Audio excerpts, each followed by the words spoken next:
여러분 안녕하십니까. 한일역전TV의 이명찬입니다. 오늘도 여전히 제자와 같이 시간을 갖게 되었습니다. 새해 맞이하여 여러분들 물론 인사가 좀 늦은 감이 없지 않아 있습니다만 새해 복 많이 받으시고 그리고 하나의 그 기쁜 소식은 여러분들의 많은 성원에 힘입어 제 유튜브가 12,000 구독자 정도가 지금 되고 있어요. 축하드립니다. 여러분 감사합니다. 사실 이게 11월, 12월 2달 동안에 급속도로 늘어났어요. 그래서 저한테는 지금 상당히 고무적인데 오늘도 여러분들 보시고 많이 주변 사람들에게 추천도 해주시고 구독 물론 눌러주시고요. 자, 그러면은 오늘은 한국과 일본이 같은 동양인이고 바로 이웃이 있고 하기 때문에 서로 너무나 비슷하다. 왜? 얼핏 보면은 뭐 구별이 안 갈 정도로 유사하다. 그래서 한국과 일본은 서로 생각하는 부분도 비슷할 것이다. 그렇게 어뢰 생각하시는 분들이 굉장히 많은데 오늘 저희들이 나누는 얘기를 들어보시면은 상당히 놀랄 겁니다. 많은 차이가 있다는 걸. 그래서 오늘은 그 부분에 대해서 한번 짚어보도록 하겠습니다. 네, 그래서 이제 올해 2024년이 돼서 처음 촬영을 하는 건데 저는 인상 깊었던 게 2023년 마지막 날 12월 31일 날에 이제 매년 일본 NHK에서 하는 음악 방송이 있죠. 홍백화 합전이라고 해서. 근데 거기에 한국 가수들이 되게 많이 출연을 했고 또 일본 가수랑 한국 가수랑 같이 콜라보 공연도 하고 해서 뭔가 전과는 되게 많이 달라졌다. 뭔가 둘이 더 친해진 느낌도 없지 않아 사실 있거든요. 그래서 한국인과 일본인 자체에 대해서도 좀 알아보는 시간을 갖고 또 앞으로 어떻게 하면은 서로가 더 이해를 하면서 좋은 방향으로 나아갈 수 있을지에 대해서 이야기를 해보려고 합니다. 아주 좋은 말씀인데 지금 한일 관계가 얼핏 보기에는 좋아지고 있는 그런 부분들은 많이 보이죠. 특히 이제 유리 씨가 얘기했듯이 일본의 홍백가합전이라는 아주 유명한 프로그램에 한국 가수들이 등장을 했다는 거죠. 과거에는요. 거기에 물론 한국의 걸그룹이나 이렇게 참여는 했습니다만 그때는 일본인들이 거기에 포함되어 있었어요. 같이 공연한다는 측면에서 이제 그렇게 걸그룹이 들어갔습니다. 이번에는 일본 멤버가 하나도 포함되어 있지 않는 한국인들만으로 구성된 남자 그룹도 참가하고 아마 일본 가수들이 포함된 그룹도 있고 아예 포함되지 않은 그룹도 있고 좀 다양한 것 같아요. 이제 이런 현상들을 보면은 지금 일본에서는 사실 한국을 많이 받아들이는 듯한 분위기가 있어요. 몇 년 전까지만 해도 전혀 그렇지 않았는데 제가 쓴 한일역전 책 쓸 때만 해도 상당히 관계가 험악했었는데 지금은 많은 부분이 서로 이렇게 융화되는 부분이 없지 않아 있습니다. 그러면은 가장 첫 번째 질문으로 어떻게 보면 좀 기본적인 이야기긴 한데 한국인이랑 일본인의 좀 큰 차이점? 예를 들어서 성격이라든지 가치관이라든지 국민성에 대해서 좀 설명을 해주셨으면 좋겠습니다. 한일 간의 차이를 설명하는 데 있어 가지고 키워드를 한 몇 가지 정도 생각해 볼 수 있는데 제가 일본에서 교토 대학의 어떤 교수님과 인터뷰하면서 들었던 얘기 중에 약간 쇼킹했던 얘기가 하나 있습니다. 그게 뭐냐 하니까 한국인과 일본인의 차이점이 철학적으로 나타난다 얘기예요. 이제 그분이 서울대에서 박사학위를 했던 분인데 어떤 얘기를 하나 하니까 한국인 학자와 일본인 학자가 만나서 학술 행사를 하잖아요. 그러면은 특히 한국인 학자들은 이제 일본의 역사 문제에 대해서 상당히 엄하게 비판을 한다는 겁니다. 그러면은 일본인 학자들은 또 그 얘기냐 하는 심경이 좀 들기도 하고 늘 들어오던 얘기기도 하고 그러니까 이제 거기에 대해서 살짝 마음이 좀 상한다는 겁니다. 그래서 그게 이제 가슴에 남는데 한국인 학자들은 그렇게 토론할 때는 굉장히 공격적으로 얘기도 하고 비판적으로 얘기도 하는데 끝나고 이제 저녁을 먹으러 가서 술 한잔 돌리면서 이렇게 형을 돋구다 보면은 정말 즐겁게 얘기를 나눈다는 거예요. 거기에 대해서 전혀 개의치 않고. 그런데 일본인 학자들은 어떤 생각이냐면은 그게 가슴에 남아있는 거예요. 그래가지고 쉽게 이게 소위 말해서 일본말로 기리까이라 그러죠. 이 전환이 안 된다는 거예요. 한국인들은 토론할 때는 일본을 그렇게 비판적으로 바라보다가 식사할 때는 너무나 친근감 있게 이렇게 대하니까 그게 일본인 학자들은 상당히 당혹스럽게 생각한다. 얘기를 하더라고요. 나도 그때 처음 얘기를 듣고 좀 놀랐는데 이제 그걸 이제 이분은 어떤 식으로 설명을 하나 하니까 이분이 그 서울대학에서 유교로 박사학위를 받았어요. 유교요? 네. 퇴계 이황, 이기이원론 뭐 그런 쪽으로 이제 관련해가지고 논문을 썼다고 그러는데 이기이원론이라는 게 뭐냐니까 이성과 감성이라고 이해할 수도 있겠네요. 이 두 가지가 한국은 이기이원론이라는 거예요. 이게 서로 분리가 된다는 거죠. 분리가 돼서 이성적으로 생각하는 것과 감성적으로 생각하는 것이 언제나 이게 따로 놀 수 있다는 거죠. 그런데 일본은 이게 잘 안 된다는 겁니다. 이게 이론론에 가깝다는 거예요. 일본인들은.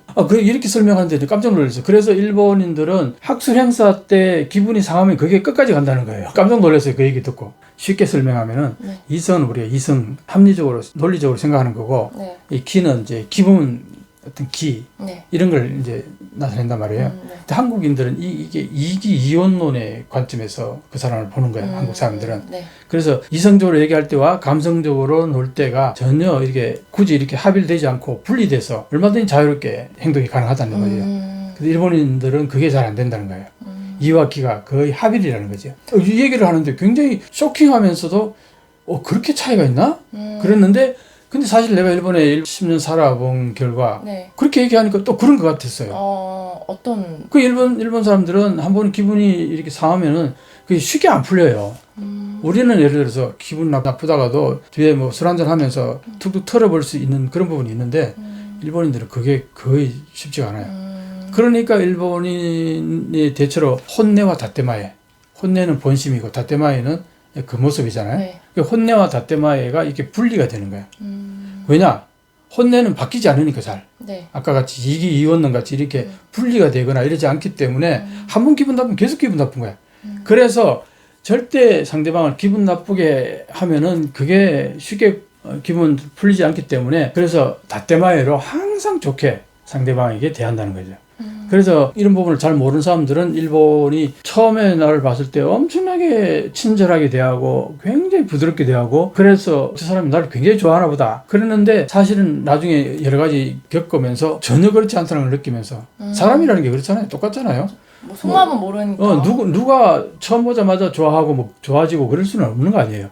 근데 일본 사람들 처음 만났을 때는 대부분들이 하는 얘기가 야, 일본 분들 정말 친절하고 상냥하고 예의 바르고 이런 얘기를 하거든요. 이게 어떤 의미에서는 다떼마예요. 그 모습인데 그게 왜 그러냐? 일본인들에게는 방금 얘기한 그 이기 이론론의 관점에서 본다면 이해가 가는 거예요.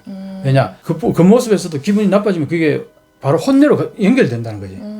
한국 사람들은 그게 아니라는 거예요. 앞에서 막 화를 내고 막 하다가도 저렇게 술 한잔 마시면서 이렇게 툭툭 털면 이게 털어진다는 거죠. 네네네. 그게 이제 이성과 기가 서로 분리가 돼서 그걸 이제 컨트롤이 가능한데 일본 사람들은 그렇지 않다. 그걸 박사학위 논문을 썼던 교토대학 교수분이 그런 말씀을 하니까 상당히 새롭기도 하면서 핵심을 찌르는 하나의 말씀이다. 그런 생각이 들었었어요. 확실히 뭔가 좀 새로운 시각인 것 같아요. 접근이. 그렇죠. 좀 새롭네요. 그래서 내가 깜짝 놀랐는데 그런 부분이 역시 일본의 그 혼내와 다떼마에가 그 하나로 어느 정도 설명이 또 되는 것 같더라고요.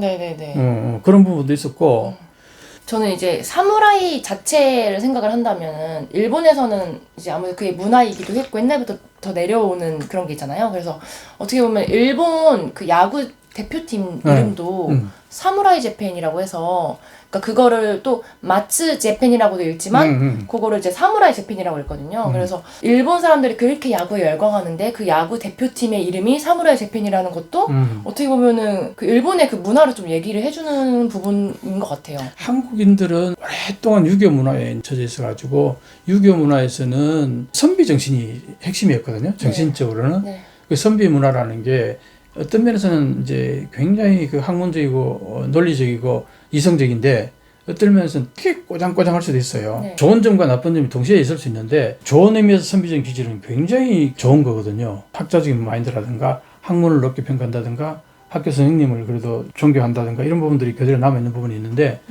일본은 사무라이가 어쨌든 역사 속에 오랫동안 이제 이어져 오다 보니까 이 문화가 이제 일본의 그 근저에 흐르는 하나의 정신 세계라고 볼 수 있거든요. 그래서 한국인들은 선비 정신이 좀 강하다 본다면은 일본인들은 사무라이 정신이 강하다.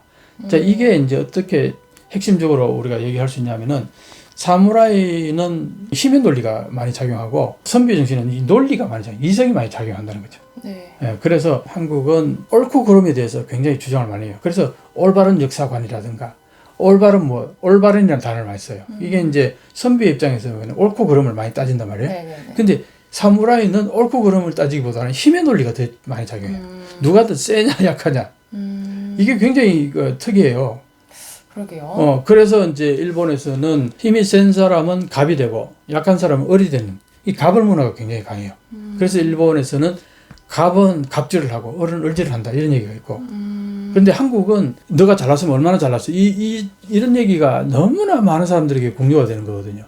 아무리 뭐 자기가 잘났어도 앞에서 잘난 체 하면은 바로 네가 잘났으면 얼마나 잘났나 이런 마인드가 굉장히 있어요. 근데 일본에서는 이 사람이 잘났고 이 사람이 힘이 있고 이 사람이 능력이 있다 부자다 그러면 그걸 어느 정도 뭐랄 인정해주는 그래서 그 사람이 좀 갑질을 하더라도 저 사람은 그럴만해 이런 어떤 인식들이 좀 있다는 거예요. 한국은 어디서 제 갑질한다 그러면 그 굉장히 안 좋은 인상을 주거든요. 그렇죠. 그렇죠. 한국에서는 네. 갑질이라는 것 자체가 아주 안 좋은 이미지로 박혀 있어요. 네. 근데 일본에서는 그게 아니란 말이에요. 그런 의미에서 핵심적인 문화가 좀 다르다. 이게 사무라이 문화에서 수직 관계에서 오는 사무라이는 수직 관계. 네. 예를 들어서 뭐 천황 그다음에 밑에 귀족, 사무라이, 서민 뭐 이런 식으로 수직 관계가 아직도 일본은 굉장히 강하게 자리 잡고 있는데 한국은 선비 정신은 어떻게 보면은 임금 앞에서 할 말은 다 하고 이런 부분들이 이제 수평 관계를 좀 중시하는 측면이 있다는 거죠. 이건 물론 극단적으로 얘기하는 것일 수도 있겠지만 그런 어떤 요소들이 상당히 많이 있다.